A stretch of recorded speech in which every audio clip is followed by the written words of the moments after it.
Hello and welcome to the Squeaky Bum Time Podcast with just Laurent. It is Wednesday, December 28th. We just completed the Boxing Day fixtures. In this episode, we're going to talk about City. Jack Grealish driving me fucking bonkers.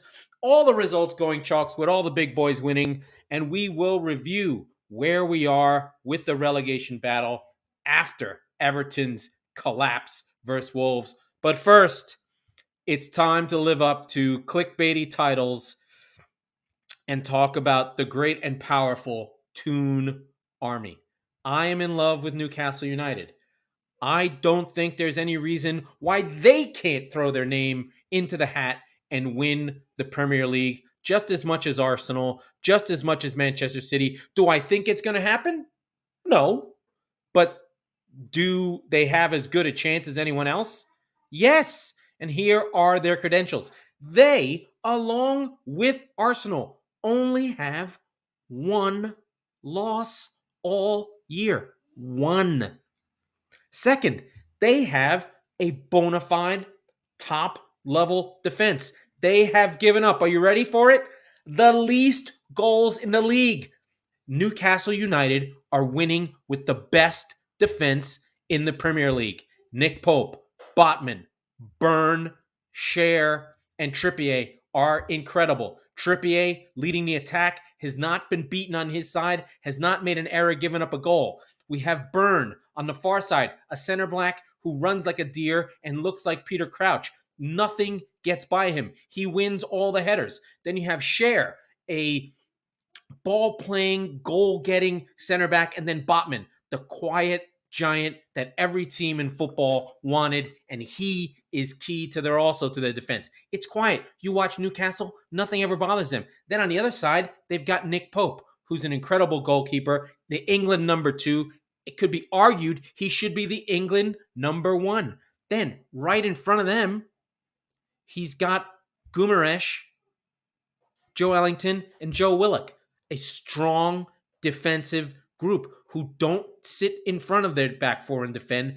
They're defending way out in front. The whole defense is pushed up. They're never getting into trouble. And when they do, they have the power and pace to defend anything and kick the shit out of everyone. I love Joe Ellington. I love everything he does. I love the idea of he was a German pressing striker who wasn't really a striker. And Eddie Howe saw in him something that others didn't see. Not only that, they don't have moves to make. They don't need to make any moves. They have all the reinforcements they need. They've got the change of pace in Alan Saint-Maximin, who's injured and in and out, but he's the perfect player to bring off a bench for a team that's got Almiron and Wood and Callum Wilson. And who's their left-sided guy? I can't even remember who's on the left side of their attack, and I'm telling you that they're going to win the league. But Newcastle United are just fun. They're right there with anyone else who you would expect. It's just a great little team. There's no reason why this team can't win the league. Another reason they can win, they have no European football. We've seen this with Chelsea. We've seen this with Leicester. When you don't have European football, and you have a good team, it makes it a lot easier to win. They are humming, flying, and going. With Trippier in the back, leading the team, got that shithousery ass-kicking that you need to try and win games. I'm just finding my little left winger here. They're number 7. Let me just get this right. Chris Wood, who's in the back there? Oh, they had Longstaff in the back there with Guimaraes and Willock this time. Oh, it's Ellington who plays on that side. Okay, I had that wrong. But whatever the case, sometimes it's Murphy, sometimes it's Alan Saint-Maximin, depending on how they want to play. They're super flexible. They can play however you want to play.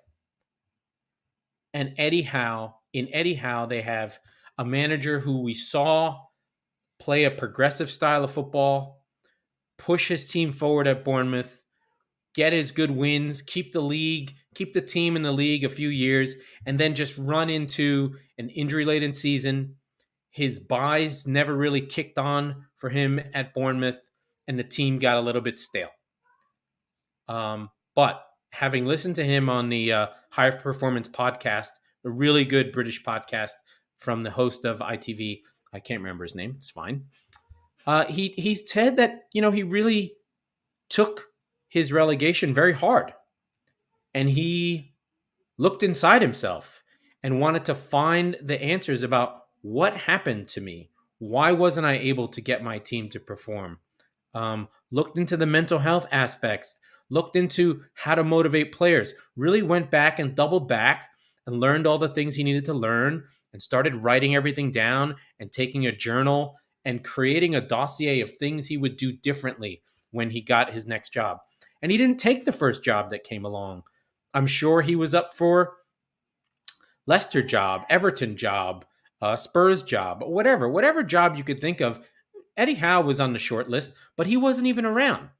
He waits. He takes this Newcastle job. They're in bad shape. They do a couple of smart buys. I think that the Guimaraes Bruno buy was big, but Dan Burn and Chris Wood were okay. They were taking away from local rivals, but nothing crazy. And Trippier had been good for Spurs and was playing top level football with Atletico, but he wasn't even playing for Atletico. But here he is. He's got Newcastle there, and there's no reason why Newcastle United can't win the Premier League. They're 6 points back. Sorry. Yes, they are 7 points back of Arsenal. They have a game in hand. They're ahead. They played one extra game. But again, they don't have any losses. They have the same amount of losses. They have the best defense in the league, and they have players to integrate, and they have a window to see what they want to buy. The question I'd have is, do you disrupt the group? I don't know, but that's where I'm at. Okay, let's go to the scores. This is the world famous Boxing Day, which we came up to, and we will go in order. The first game of the day, Brentford 2, Tottenham 2. Tottenham relive their same issues over and over again. They give up goals because they can't defend, and then all of a sudden Conte says, hey, we need to go score some goals. And of course, Harry Kane leads them back, and they do get their win from Højbjerg and Kane with the goals. Drawing 2-2 in West London. A good draw if you looked at it in the past, but the way Spurs are playing, they are now tenuously holding on to fourth. Then Everton 1, Wolves 2. Oh my God, Everton. Frank Lampard now in real trouble at the foot of the table. Everton give up a goal in the last kick in the game to Aiton Nori. Painful. They're pushing for the win and blow it. Then Fulham defeat Crystal Palace in the London derby. I thought this game would be better, but Palace just didn't have anything. They finished the game with 9. Fulham, Mitrovic, no problem. Then my beloved Newcastle, my new team, win on the road at Leicester to a Leicester team that had been not giving up any goals. They win 3-0. Goals from Wood, Almiron, and Joe Linton. Of course, Almiron scores every week. He's now up to 9 goals, leading the team in goals. Seems to score every week. Then my beloved Brighton defeat Southampton. They're back at it. They're playing well. Lallana, an old goal, and Solly March with the screamer. James Ward-Prowse gets a consolation goal. And when we talk about relegation, we're going to be talking about Southampton. They lose at home with their new coach, Nathan Jones, who I didn't have earlier in the week because I had forgotten he was the coach. Then the terrible and evil Liverpool defeat Aston Villa at Villa Park 1-3. Liverpool were good in this game. I think the takeaway from this is Mo Salah scored early. Van Dijk scored a nice goal. Then the late goal from Bajasic, even though he's Spanish, along with a consolation goal. Who had it? It was 1-1 at the break with Ollie Watkins getting one. Liverpool won. That's all that matters. They're moving forward. They gave up a lot of chances. And I would say for Liverpool, they cannot possibly feel great about this performance, even though they did win and create chances. The problem they have is Darwin Núñez just can't seem to finish right now. He's He's nearing Alvaro Morata territory. He was in at least 4 times, pulled it wide nearly every time, and the last one was the worst one. But if I were a Liverpool fan, I wouldn't worry too much. He's at least getting there. Liverpool are still having a hard time with that last slot on the left, the Diaz spot. They had Oxlade-Chamberlain there, and they do sign Cody Gakpo away from Manchester United, and he'll probably slot right into that slot so that they can feel good about their attack. Says to me, Diaz and Jota are not coming back anytime soon. Then the beloved West Ham went up 1-0, but Arsenal really bossed this game. And every time Arsenal wins, they're one step closer, one less opportunity to lose goals. Their front three all score. Saka, Martinelli, Eddie, and Nketiah. Nketiah is particularly nice on the turn. Saka is on a missed shot that was also really nice. And then Martinelli put one in as well. Arsenal are cruising. They give up a penalty. Sure, it happens.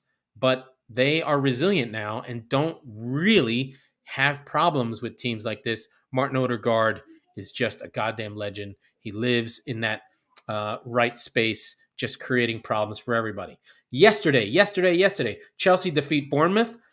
Okay performance. Havertz and Mount both score. Mount seems to get into any team that is managed by anyone, and Havertz needed that goal. Raheem Sterling onto Havertz. Really nice goal for them. And then Mounts was from outside the box. Nice fired in goal that he will appreciate for himself. Pulisic also played, didn't do too much. We had a Zakaria sighting, which was nice for him. And what's the other one? Reece James, this is another big one, who's coming off a knee injury, missing the World Cup, also hurt again. He'll probably miss a month. Not fun as he rolled around on the ground, crying and sort of sad. I don't want to give Pulisic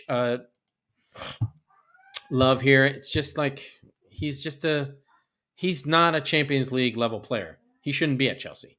He is, but he shouldn't be. And then Man United defeat Nottingham Forest 3-0. This is the Bruno / Rashford show. Rashford with the first goal, Anthony Martial from Rashford for the second, and then Fred late on a great pass by Casemiro. Casemiro making a difference for Man United, as if anyone didn't fucking know that. That United needed a holding midfielder, and that McFred was never the answer. The pairing of Eriksen and Casemiro has really transformed United. I don't know why anyone's shocked. All of a sudden, the defense is better because people aren't at them already, and the ball transitions from front to back much, much, much easier.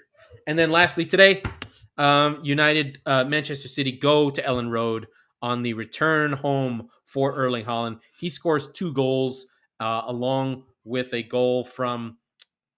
He scores 2. Who's the third goal from? Let me just check here. He scores 2.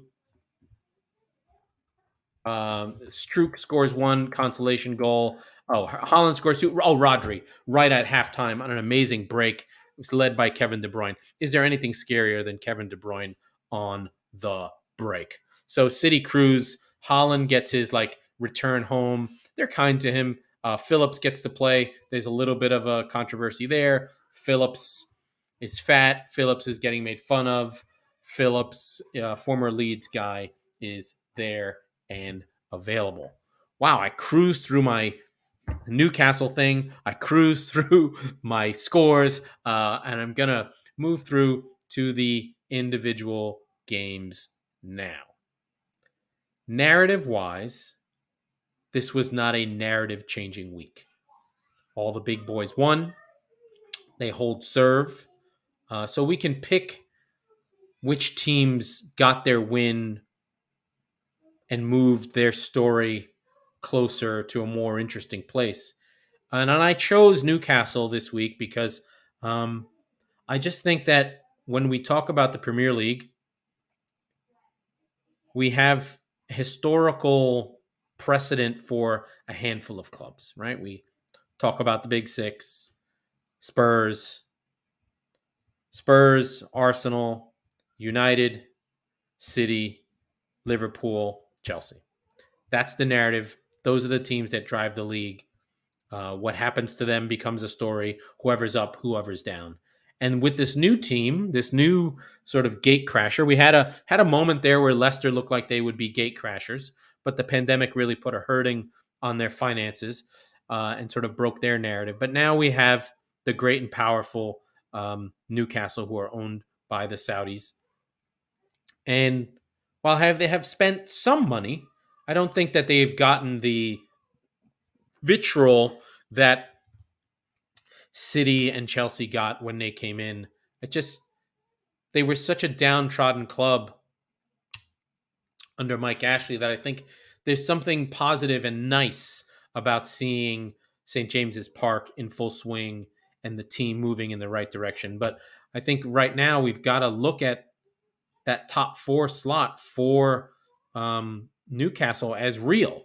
There's no reason. There's nothing, if you remember way back, there was a season where Newcastle finished fifth.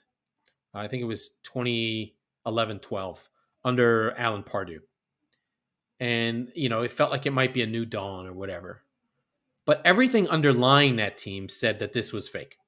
They had a positive goal differential, but only just. Their XG was way off base. Essentially, Papi Cisse and Demba Ba went insane for 4 months, and they finished fifth. So it was luck-driven. It happened. It's not that it didn't happen, but there's a reason why Papi Cisse never scored 15 goals again, because he wasn't that good. He just had a moment. It has happened. Leicester had a moment when they won the league. They had a couple things break their way. But when I look, and the reason why I said there's no reason Newcastle can't win the league is when I looked at the underlying numbers and the XG and all the things, whatever, we can say what we want about XG, but what XG does is it confirms what we see with our eyes. When you look and you watch Newcastle United, they look like a team that knows what they're doing, has a plan, has the right players in the right spots. And what made it different was we didn't know some of those players could do the jobs they were asked to do. We didn't know Joelinton could become a pressing, ball-winning midfielder who could run all day. We didn't know Miguel Almiron was going to start finishing like he was Mo Salah. We knew Bruno was good. Bruno Guimaraes was good. He's a Brazil international. We knew he was good, but would he be allowed to play the way he wanted to? And, sometimes French league stuff doesn't translate, but it is translating for him, and he is bossing and controlling the games. So what we expected, and then we weren't sure if Eddie Howe had the coaching to be a defensive coach, but he does, because if we remember what we saw from him at Bournemouth, that team did not defend well.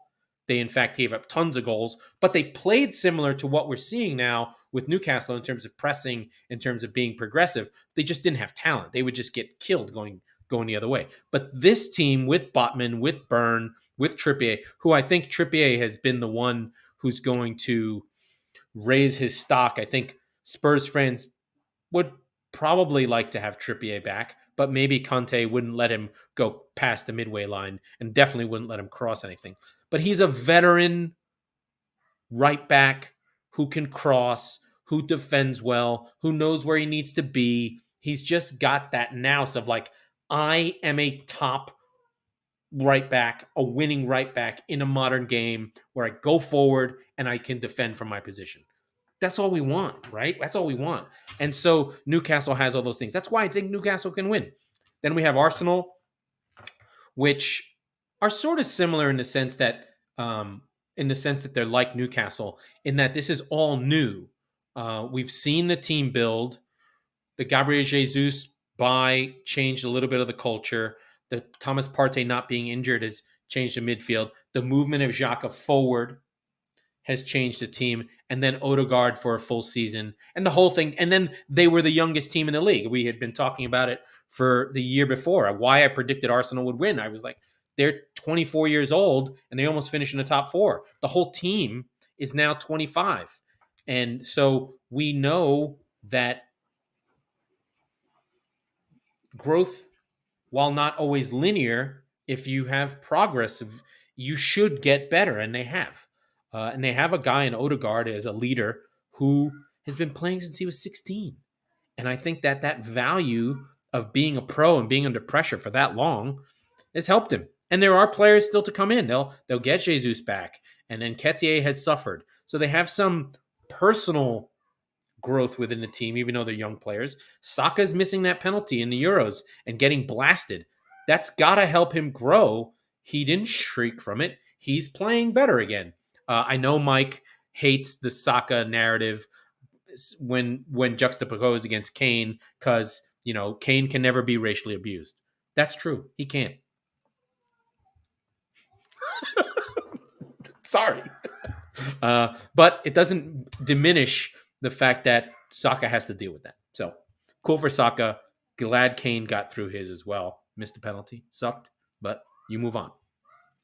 So the underlying numbers for Arsenal are also there. They're the top scoring team in the league. And then City, we know at hominem, the depth, the coaching, everything about City is a machine, is a destructive force for the universe. And we know that their numbers are there. So these are the reasons why these same 4 or 5 teams are here. And we should keep looking and understand XG and underlying numbers and all these things. And it's why when I bring up United and why I used to kill Ollie, was that even though they would play well, it was fake. It was empty. It was all emotion. It was vibes. The whole Ole got results for United based on vibes, and once the vibes went bad, the team collapsed. But now with Ten Hag, it's not vibes, right? Again, I'm going to go back to it and sound like a broken record. The underlying numbers, the shot creation, the creation prevention, the shots stopped, the shots blocked, show a team making progress and doing what they're supposed to do. I do want to talk about some of the results and some of the things that went on within the context of the week's games. I'm feeling confident. I feel good. I got a job this week, so I'm really fucking happy. And it's in podcasting, which makes it even better. So please give me a shout out. I need the shout outs. But I do want to talk first about Haaland and City. This game was frustrating at first for the first 20 minutes, because while at the end of the day, Grealish did set up 2 goals, he missed 3 chances before, like really bad. One on a set piece that he didn't seem to know was for him, that De Bruyne put right in his path. A tough chance, to be fair, but he shot over the bar. And then one sitter that he completely missed and shot over the bar. And I was just like, I fucking had it with Jack Grealish. Please die in a fire. But then, of course, because great players do this, he redeems himself. He picks off a pass, sets up Haaland, then sets up Haaland for a second one 5 minutes later. He's involved somewhat on the break of the Rodri goal. No, he wasn't. He wasn't on that one. But that was De Bruyne. Again, the protagonists for City are still there. De Bruyne is just a magician. Haaland is a magician. I thought Leeds played really well. They're just not good enough. When they make mistakes, when you make mistakes against City, you get killed. And we will talk about relegation after I get through some of the stories for each team. United's victory is 2 wins in a row, defeated Burnley, defeated Forest at home. Forest, again, let's just be clear, Forest are fucking terrible at home. They did nothing. But these games, United have to win, and they get their 2 goals early in the first half, and then they control the game. And I think that's the thing that I think is probably different about United, is they're now able to control games. I think under Ole, they couldn't control shit. Under Mourinho, they couldn't. They tried to control, but they couldn't.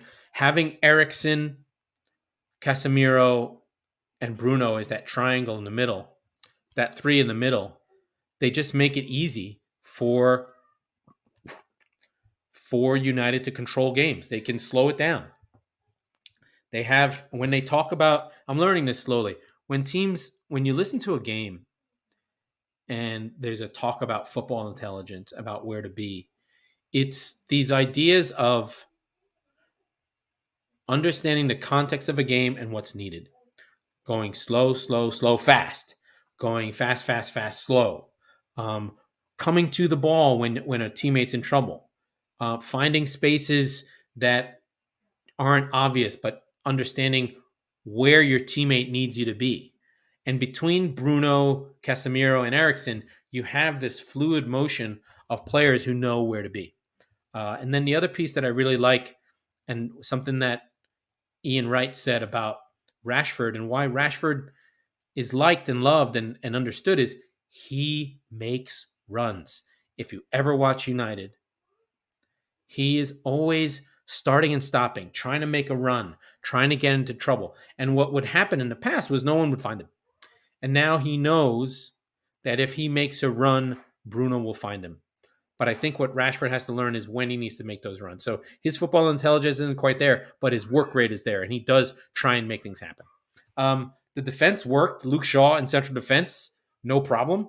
Varane had to play. Wan-Bissaka didn't make his cross, but it looks like there's depth at fullback for United. They were competent. And again, Forest are not anything to shake home about.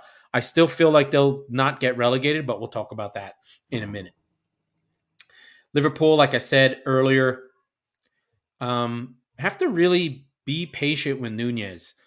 I know you want him to be Erling Haaland, but Erling Haaland is a once-in-a-generation player. And Darwin Nunez is a good player. He's a fine player. He scored a lot of goals one season, but he did a lot of good things. So Nunez, 6 shots, 4 on target. He just couldn't get them to go. So he actually led Liverpool in XG. I know that doesn't mean anything to anybody, but he's up there in the league this season with the top players in the league in terms of his per 90 percentages and what he creates and progressive passing and touches in the penalty area. He's incredible. He's right there. He'll get there. He's right there with your Lewandowskis and Thurams and Iñaki Williams and Victor Osimhen. He's in that sort of not super duper megastar realm, but he's in that next group of strikers who can become the super duper megastar. And I'm sure that Klopp is not dying. I mean, basically, he's a goal off of where he should be. And I think, Nunez will come good. But the issue for me was still, and I know Liverpool fans don't want to hear this, your defense is not what it used to be. I don't care what Van Dijk says. I don't care what he does. I don't care how often you guys say it. Between Trent being Trent and Van Dijk diminished, instead of being otherworldly, he's now just worldly. They're giving up goals. And until they stop playing a high line and sort of slow down and sort of acknowledge that they need guys to get around the park, Fabinho can't protect them as much, and teams do get through. And if Ollie Watkins was a higher quality finisher, he had 3 shots on target, he would have had 2 goals. This game would have been tighter. But if buts and wins don't matter, right? Liverpool wins. They're just having trouble controlling games because they give up too many opportunities. And that's going to hurt them. And it's why they have not been as good as they normally are. And that's a fact. Tottenham, what can you say about Tottenham? I mean, at this point, they're still in 4th. There's still 9 wins, 4 losses. They're doing fine. They lost the XG battle in this game to Brentford. Never good. That means that you got outperformed. But I don't think that Conte cares about that.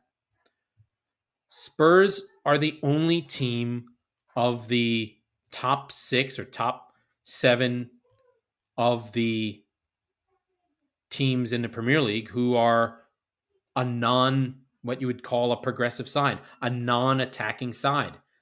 It's odd because Conte historically was that. I think the Chelsea team he had in 16 was quite an attacking team, but it had John Terry, it had Courtois, it had Azpilicueta 5 years younger, and it had Branislav Ivanovic, and they were still young and they could still defend, and they didn't have Champions League, and they drilled and drilled and drilled and drilled and drilled, and Victor Moses ran up and down and up and down and up and down, and the liabilities of Marcos Alonso were held, and Douglas and Costa was a beast, and Hazard created stuff as well as anyone can create. And so he's trying to play that way, but knows his team can't. but he continues to try and play that way. I don't know the right answer. I don't know that the personnel is there for Conte. They're at least a midfielder short, at least, if they want to try and control games in the middle of the park or play with a 4 instead of a 5. And so we're just going to keep getting these results from Spurs. And Mike, if Mike was here, he would tell me, hey, Dejan Kulusevski makes a huge difference, and he does. There's no doubt about that. He makes a huge difference. But Langley doesn't make a difference in defense. And Eric Dyer kicking balls backwards when he tried to kick them forwards, where they give up a corner to the greatest corner set piece team in the league for Ivan Toney's goal, doesn't help. And so Spurs again had to come back to try and win a game, and they're hanging on, but they need to find form soon, or they're very soon going to fall out of the top spot. I like them. I think Conte's a good coach. I just wonder when he's going to sort of let it go and just be like, you know what? Let's just let these clowns play. But right now, United are a point behind them with a game in hand. So Spurs are on those 16 games, just barely hanging into the top 4. And they don't, even though they're only 2 points behind City, 5 points behind City. Weird situation for them. So we covered Liverpool, we covered United, we covered Spurs, we covered Arsenal, we covered all the groups. Chelsea are the last one. I don't think Chelsea are really in this conversation yet. I think they're in a transition season out of Tuchelistas, out of the older players. They still have to move on from Abramovich's brain trust. We still have to find out what's happening with Bowley.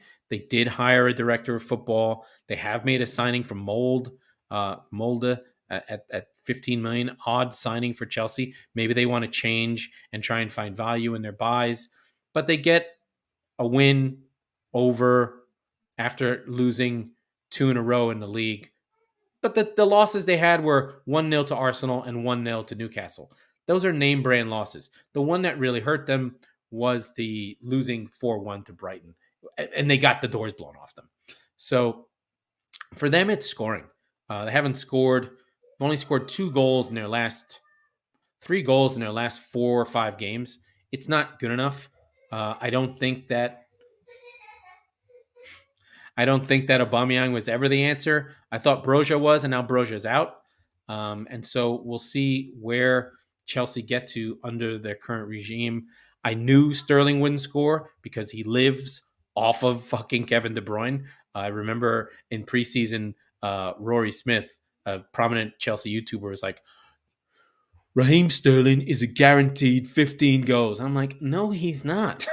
You're not. You clearly have not watched him. He's a terrible finisher. He's got the old Dutch chocolate leg. He just can't. He doesn't score goals. But we'll see what happens with them. Reece James missing is bad. We know that their creativity comes from the wings. They've got to try and find some central creativity between Gallagher, Kovacic, Jorginho, somebody, Loftus-Cheek. Someone has to make a forward pass. I mean, the silliest thing is Loftus-Cheek is the 6th most played player on the team in minutes. He has 0 goals, 0 assists with an XG of a fullback. So he's just not doing enough. He just needs to be more active if he's going to play. And it's sort of worrying for Loftus-Cheek, who I think should probably leave the team at this point. There's a bunch of players that need to go. This team doesn't function. It's maybe missing its engine. N'Golo Kante, being such an important player for them for so long, has just broken them, and they can't seem to get themselves moving the way they want to. Anyway, on to the great and powerful, the secret fun part of this sport that we all love, and that is the great and powerful relegation zone. Right now, the relegation zone looks like no one is cut adrift. So this thing is very fluid. Bournemouth in 14th are on 16. Leeds on 15 and 15th. West Ham on 14 and 16th. Everton on 14 and 17th. Then Wolves, Nottingham Forest, and Southampton.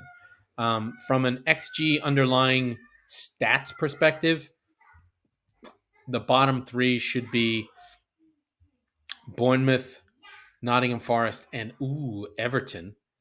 So they're actually poorer than you'd expect. And that XG difference is really down to they should have given up more goals. And Pickford had a first couple weeks of the season where he was standing on his head. But that's come down to earth, which is why they're sliding down the table a little bit. The commonality in these teams is they can't score. They're all worried about shipping goals.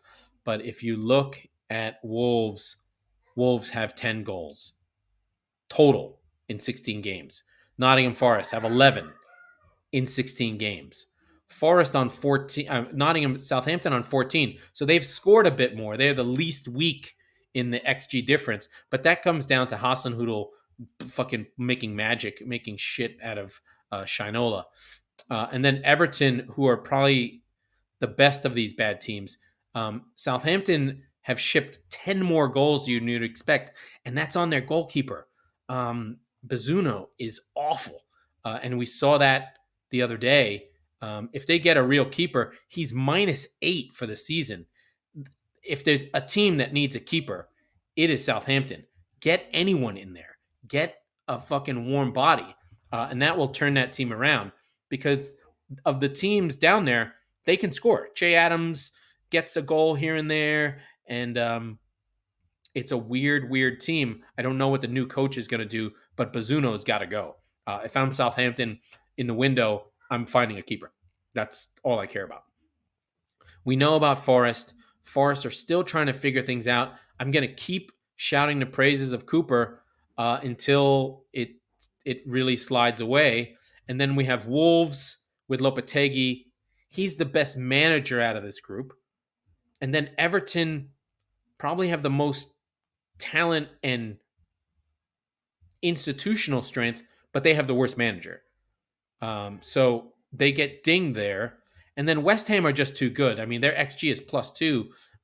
Their XG against is +2, but they're at -7. Their problem is they've created enough goals to score 19, but only so they're underperforming both on goals for. So they have scored 13. XG says they should have 19, and then they've given up 20. XG says they should have only given up 17. So for them, and usually this is true of all the teams at the bottom. The reason why they're down there is because they don't prevent goals that they should prevent and score goals they should. So this is very normal for these types of teams down here. But it does give you a sense of the underlying strength.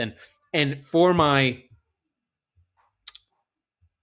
proof that this usually works, Brighton under Potter were like this. They underperformed their goal scoring XG like crazy. They were in the bottom half and their XG was like +5. And I kept telling everyone, I'm like, this team is good. This team is good. This team is good. This team is good. And what happens? Now their XG, now they are in 7th and you can see where they are. So it doesn't always work and it's not perfect, but you can see where I might come from here on this one. And with Bournemouth is also an outlier. But listen, the points are in the book, right? This is only directional when I talk about XG. It doesn't mean that the team is better or worse or will go down or won't go down. It's simply a matter of, hey, this is what the stats say about this team's quality in and of itself. So the quality of their play for Leeds and West Ham is the strongest of these teams at the bottom. And the two weakest are Forest and Bournemouth. But Bournemouth's really come from the 9-0, and they're probably more in line. This is going to be a struggle. One good thing for Leeds is they've only played 14 games. So they have a chance to get out of this by winning some games in hand. But they've got to put the teams together. I really like Leeds. I think Leeds will stay. And if I had to make a choice, and I think I did in the beginning of the season, but it may have changed, I wanted to keep Nottingham Forest, but I still think it'll be Southampton. Rookie manager, young team. If they don't change their keeper, they're fucked. Nottingham Forest, I'm not seeing enough, and until I see more, I think Nottingham Forest. And then I have a really hard time believing in Bournemouth. They only have a 3-point lead on Wolves. Everything underneath them says they're poor. They did just get a new owner. Michael B. Jordan is one of the owners, which is ridiculous. So Wallace from The Wire is now one of the owners. I see Bournemouth getting pulled into this fight and West Ham, Leeds, and Everton pulling up. I think Everton of Leeds and West Ham are the weakest because they have the worst coach. I think Jesse Marsh is a better coach than Frank Lampard. I know with David Moyes will fucking bunker this thing and only play his guys until he gets out of this. He'll be like Skamaka, you play well, Pakata, you play well, but we're gonna muck this shit up until we get out of this. So I think West Ham are okay. They do have 10 losses, West Ham, which is shocking. They're last in the league, tied with Southampton in losses, which is nuts. But yeah, Lampard, he's the weak one. Okay, so what did I say? I'm going Forest, Southampton, Bournemouth to go down. Even though Bournemouth have this 3-point lead, I just don't trust the underlying numbers for that team at all. It would take Solanke starting to score and really move them forward. I still think Newcastle can win. I really do. They're really good. And I do have one more thing I want to say to everybody. Please, please, please like and subscribe to the show. Please, please, please give us a 5-star rating. If I don't see another 5-star rating on this show, I am going to start believing that no one is listening to it. And I know that you are. I know that you're all out there. So if you have been listening regularly and you have not given us a 5-star rating on Apple, what are you waiting for? We need it. I want to see new ones. And if you do put it in and give us a 5-star rating, I will shout you out in the beginning of the show. I promise you. And then the other thing is I posted the link to the WhatsApp group. It's very active. It's very fun. In the Facebook page, so Squeaky Bum Time Pod page on Facebook, you can find the link for the WhatsApp group. So get in there. That's where the good times are happening. We've been talking about the whole World Cup. We have Manny. We have BJ. We have Dimas. We have Alex. We sometimes have Mike. And we have John there and me. And there's a lot of ball busting, as you'd expect. Sometimes political. We try and keep it real. Mike likes to tell us how things should be versus how they are, or something. It doesn't matter. But yeah, everyone should. And Andy Pirate Leary, please get yourself into the WhatsApp group. We need you there. And please join us. And Bobby, if you listen to the show, which I know you don't, please shout out to Bobby, who is a runner and has his time with his crew trying to grow his channel as well. So I'm going to shut this mother down. Congrats to me for getting a job. Please check out Marble with a Y, Marbyl. And thanks, everybody. That was the Squeaky Bum Time Podcast with Laurent Cortines. We are the football wing of the Chop Sports Network. We record on Tuesdays and Fridays, so be sure to subscribe wherever you get your podcasts so you never miss a show. And if you're listening on Apple, like I just said, please rate, review the show. We need more people like you. We have games on Friday coming, so be ready.